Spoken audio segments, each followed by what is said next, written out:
was in San Antonio, Ida used to live in a farm, and she didn't have proper food all the time, or didn't have running water 24/7. And sometimes her room would flood. But when she was 12 years old, she moved to Dallas, Texas, to a better place, and she was grateful for that. Ida Armstrong, just like her name, is really a strong and brave person. She worked in she worked in neurosurgical department, and her major was neurosurgery. So if you're working in that department, you need to be like strong and brave mentally and physically.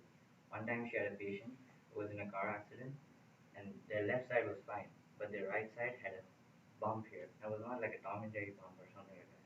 It was a bump because of the spinal fluids. And in her own words, the bump was squishy. I don't know. And then one time she had a patient, uh, and she had to take out 120 stitches from their body. And that's tough, right? I mean, I couldn't have done that. I would have passed out right there. And then she also worked as a frontline worker when during the first phase of COVID. So that's nice. And she isn't she a kind soul? Like she's always helping people around her. And she has two cute pet donkeys. They're named Charlie and Murphy. After a 2 year break from Pepperdine, she when she came back after a 2 year break to Pepperdine, she changed her major from neurosurgeon to neuropsychology because she felt being a neurosurgeon would be too stressful and a neurosurgeon would have a complicated life, and she wanted something simple and slow paced in which she could still help people around her. Lisa was also a competitive swimmer when she was in high school. She went to Dallas Christian High School, and she also knows Taekwondo, so don't mess with her, she'll beat you up.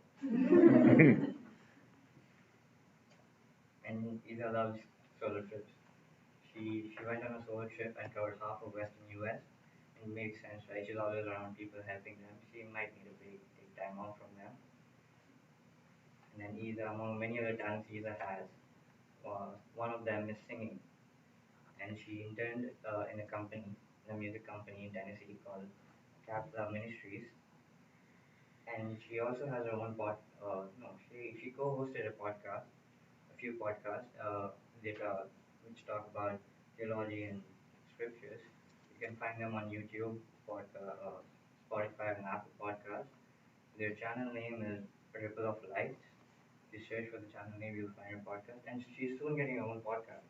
So that's nice. She's soon getting her own podcast. Uh, they actually have shot a few episodes, but they're waiting to release the episodes, and they're still not decided on the name. So they're thinking they're leaning towards